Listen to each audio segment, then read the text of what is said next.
G'day viewers, Rizza here along with the captain, and welcome to another whiplash fishing video. Today we're going to do something a little bit different. We've had some inquiries from people wanting to know how to increase their catch rates and different species of fish, so we're going to just go through a rundown of the tactics that we use, how many people on the boat, who's fishing what sort of gear, our lines, setups, hook rigs and all that sort of thing, and hopefully give you guys a few more tips to be able to catch yourself some better fish around the Bundaberg area. So before we get into that though, just like to say thank you to everyone who subscribes on YouTube and follows us on our Instagram and on Facebook. Got a lot of followers and that now, so really love your support there. If you haven't done so, we'll put some links in the description below, so jump on and you'll be able to keep up to date to all the things that we're doing when we get some good weather to go out fishing. And in the meantime, hand over to Johnny and we'll start going through some stuff. Thanks for watching. Well, here we are. We're going to go through this video on targeting the bigger reef fish that we like catching, mainly barcheap, trout, red emperor, big grass sweetlet. In our area, southeast Queensland, you're also going to catch other species. You'll get gold spot cod or big frogs, cobia. You do get a few largemouth nanagai, and yeah, you'll still pick up different pelagics on the bottom, Spanish and stuff like that. Some of this stuff we have briefly covered in past videos, but we'll go into a bit more of a how-to for people who want a bit more info on what we're doing.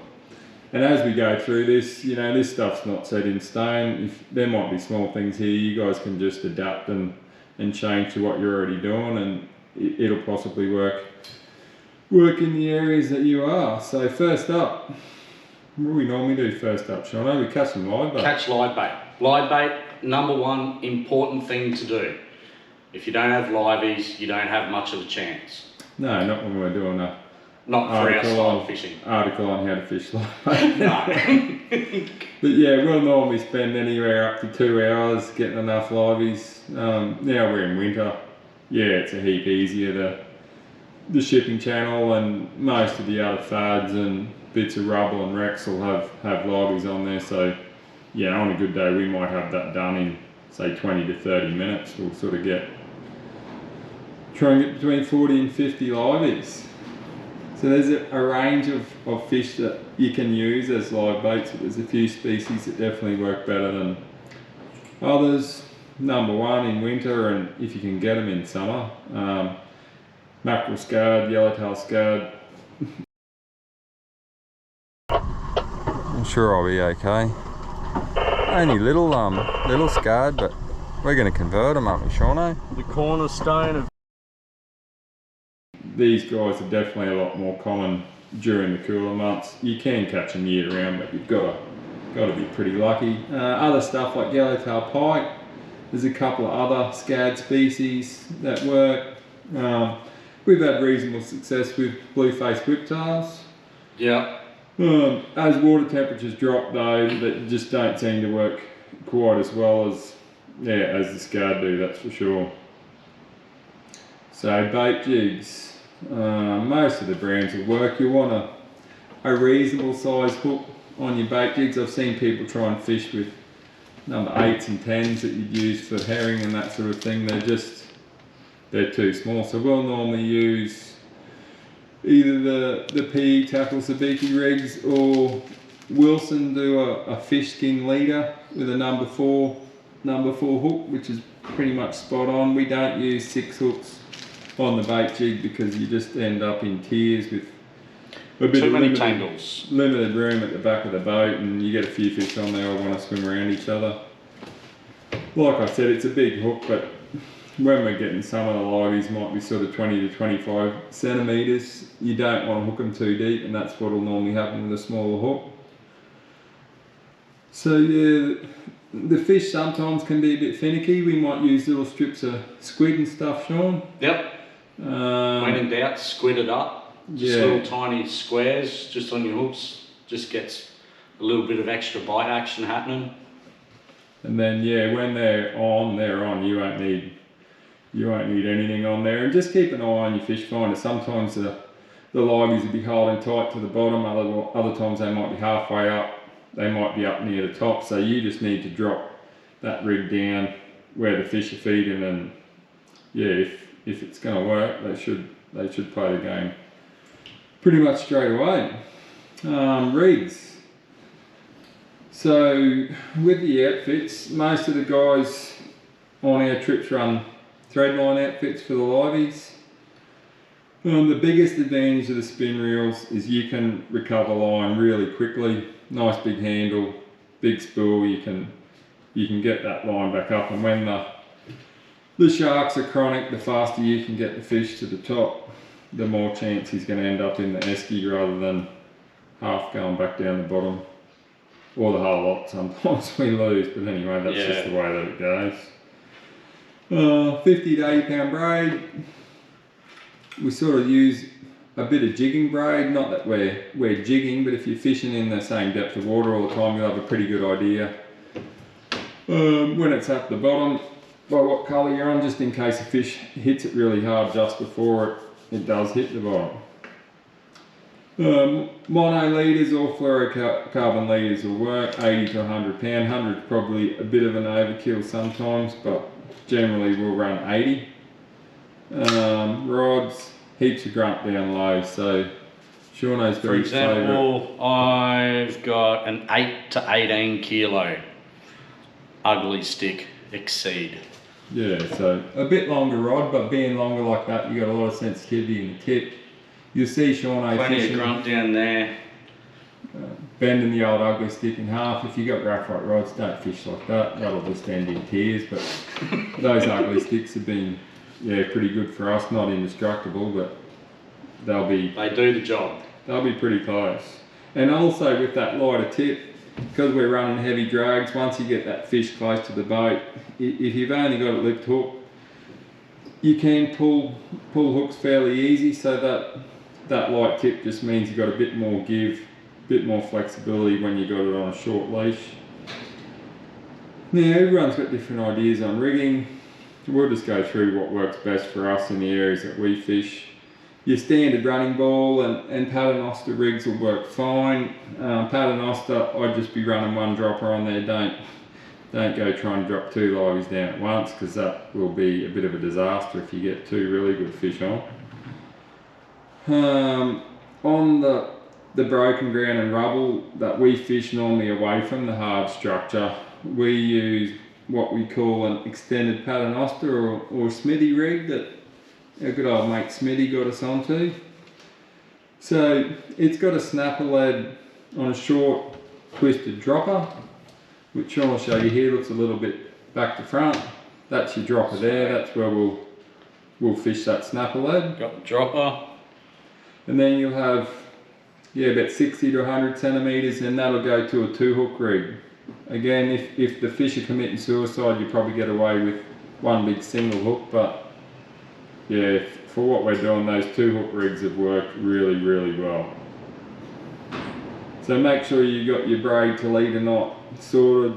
Again, FG knot's what we're using, but you could probably get away with a swivel or another knot if you're happy than that. Then as far as sinkers go, just try and match it to the current. If it's running really hard, sometimes you won't be able to fish liveys. We like it on the smaller tides or the change of the tides. And then if there's not much run, you can get away with a bit longer leader. You might stretch that out to 1 metre or 1.5 metres between your dropper and your 2 hooks. And this 2-hook rig, we've done a bit of work on that, haven't we, Sean? Yeah, we've had a few variations of it. We were just doing a snelled rig, and that did work most of the time, but we were finding every now and then there was a failure. I'm sort of thinking, snell here. Yeah, where that snell wraps around that front hook, if you get a fish bite that with any real pressure on there, because it was bound so tightly, it would just cut through, pretty much straight away. So now we've changed things up. The hooks we're using are the same. front hook that goes through the nose. That's a Shinto 8.0 octopus, I think, from memory. It's been really good. And the rear hook, we just run a mustard big gun, normally a 6.0, that you can just sort of lightly pin through the tail. Sometimes you'll get both hooks in the fish, other times that rear hook, that can save you. If that front hook pulls out, that rear one might be hooked up in the shoulder or in the side, and you'll still have a good chance of getting the your fishy on board. So the latest rig, like you'll see there, we've gone to running sort of 100 to 200 pound jigging assist cord on there, which is what most of the lure guys will be using on their micro jigs and deep water jigs. It's a bit different to braid, a lot more abrasion resistant, but it's worked really good. That sort of, some days you'll get that to last for a whole trip. There's heaps of different brands. This stuff's worked, yeah, pretty well for us. I don't know whether the red attracts them or anything like that, but it's definitely nice and durable. You know, even compared to mono or fluorocarbon, that stuff's been heaps better, eh, Rizzo? Yeah. Yeah, like you say, you can get through a whole day catching big toothy fish and it'll look a little bit frayed, but it certainly doesn't lose any of its strength. Oh, we have tried running, yeah, short length, like 60 pound, 7-strand coated wire between the two hooks. I was a bit sceptical, but It worked. Shauno's used that on a few trips, and the fish still definitely a bit on there, no doubt about that. Yeah, it doesn't scare them off.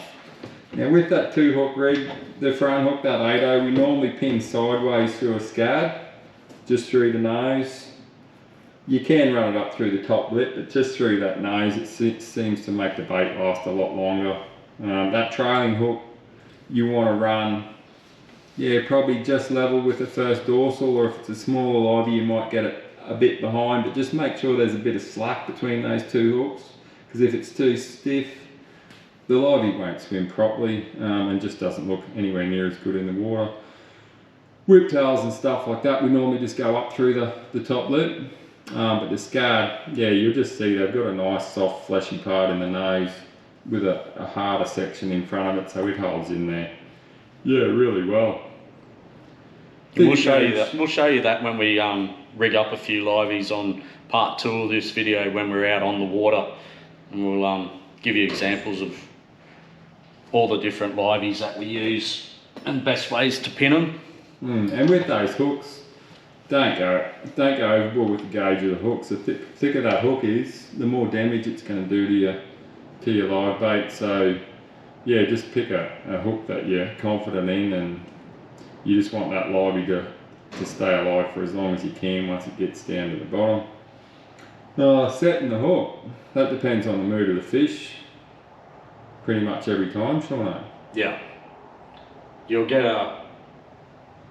it'll be easy to show you out on the water, but a lot of the times the fish will just suicide. So you just drop it down to the bottom, you just wind enough slack in so that you just feel that weight of the lead sitting on the bottom, and your livey will just be freely swimming around, and then trout, big cod, well, 9 times out of 10 will just come and just jam it straight away. So you just got to be straight into it, because your coral trout is going to try and bury you down into the structure, find any sort of rock, hidey hole, something that's going to bust you off, and you definitely don't want to do that. So you got to give it a lot of hurt at the start of the fight to get it up off there, and then after a little bit, trout will give up, and you just got to get it to the top before the man in the grey suit comes and has a free feed. And that's good when they're like that. If you don't have to set the hook, you just start winding the fish in when your rod tip's bending over. Yeah, that's great, but it doesn't happen all the time. Sometimes the fish are a bit more circumspect and they'll play with the bait a bit before they commit to it. Now that's really true. We've found for stuff like red emperor and big grass sweetlip, it'll nearly feel like there's maybe a picker having a go at the bait. Yeah. Not always the case. It'll be a bigger fish that'll either just mouth the bait and hold it there, or sometimes the sweeties will seem to go in and they'll whack the bait once to kill it, a bit like I guess a jack's doing in the creek fishing stuff, and then he'll come back and follow it off. So if you get a good hit, you think, oh, I missed it, Leave your bait down there. Yeah, don't want it back in, just leave it there at least for sort of 10 or 20 seconds and see if something else comes in to finish it off. Drag pressure. Whoops, sorry about that. Bit of smoke started coming off the GoPro, so I think it might have got a little bit too hot and she switched off. Drag pressure. You need to have a fair bit of drag if you want to try and stop some of these bigger fish that are going to eat your liveys. Trout in particular will try and bury you straight away, so that first 5 or 10 seconds, you're either going to make it or break it. Yeah, I'll go tighter than that. Yeah, something like that. And you know, run your heavy drag at the start. Once you get that fish close to the boat, you know, if you can see it, so it's only like 5 or 10 meters down and there's not a big grey thing chasing after it, back your drag off, because yeah, you won't pull your hooks as easily if you just run that drag back a little bit next to the boat. Other stuff like cod, yeah, they'll try and do the same thing. Reds. We'll put a video of a recent cod that I got on a live bait at the end of this video, so stay tuned to watch that. Oh, that big You'll frog. see it's that big one. See a live bait in action. The other thing with heavy drags is the amount of sharks we see. I'd rather see someone pull the hooks on a good fish than get reefed or get sharked. If you get sharked, the fish is gone, you'll never catch him again. If you pull the hooks, he might survive and he'll be bigger next time you get him. Yep. So yeah, heavy drags. If the fish are biting really good, we'll have, you know, 2 guys fishing liveys, 1 on each side of the boat.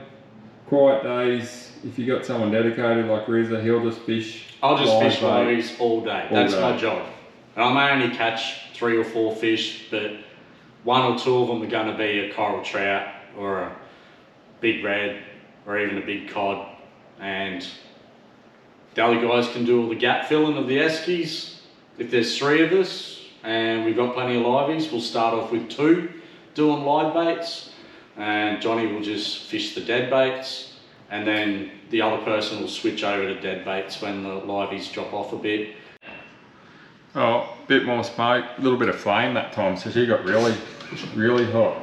Anyway, sure. So as I was saying, when we got 4 people fishing on the boat, it'll be 2 on liveys and 2 fishing the dead bait.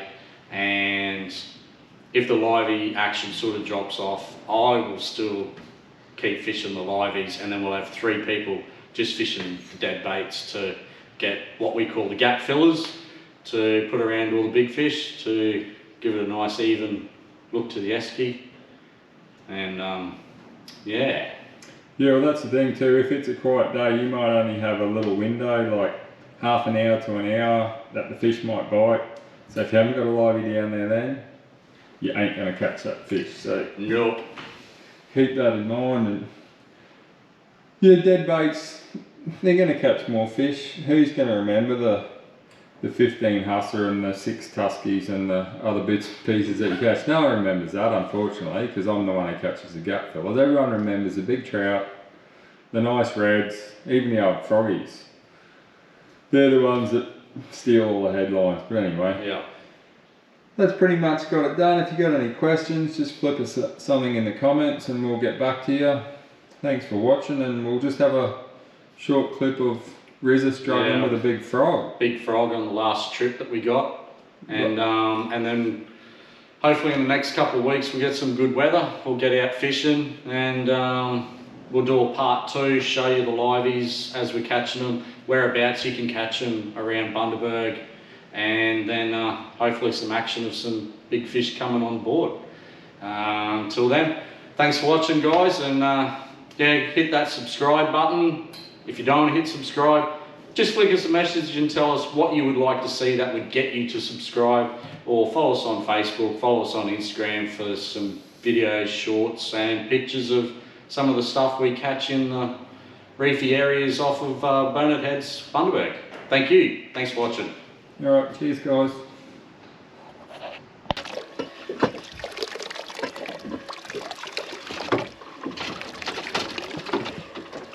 Man, Matt's got one too.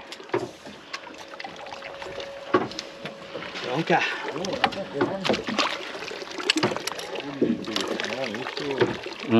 Yeah, I don't know about that.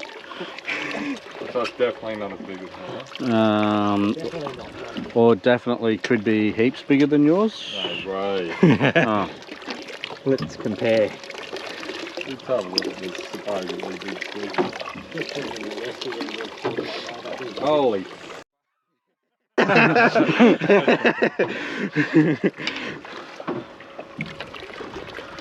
Yeah, look. I told you mine yeah. That's a little bubble one. Better get a quick look. Come on, get off. You just want to use your head cam. Yeah, it's on. Come sit over here then for a second, mate. Come over here. Oh, yeah. Take it out. If you want. Yep.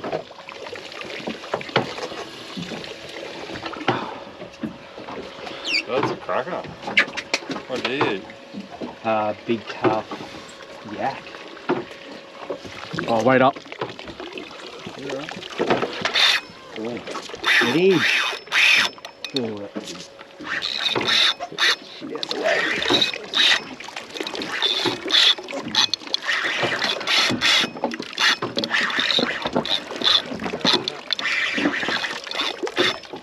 Go for it.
It's a bit hectic. It's nearly going to be like a big red. It's fighting our way to the top now. Big cod, didn't we? Is it? Yeah. It's massive. Massive cod. Oh, yeah. I don't know if we want a netty, mate. That one, eh? That's a bit weird. Unless you want him. Whatever you want to do with him. But Too big. he's sort of 15 kegs, that one. I mean, it's not too big like dramas. It's not going to taste. You alright there, mate? No, I'm buggered. Not going to taste.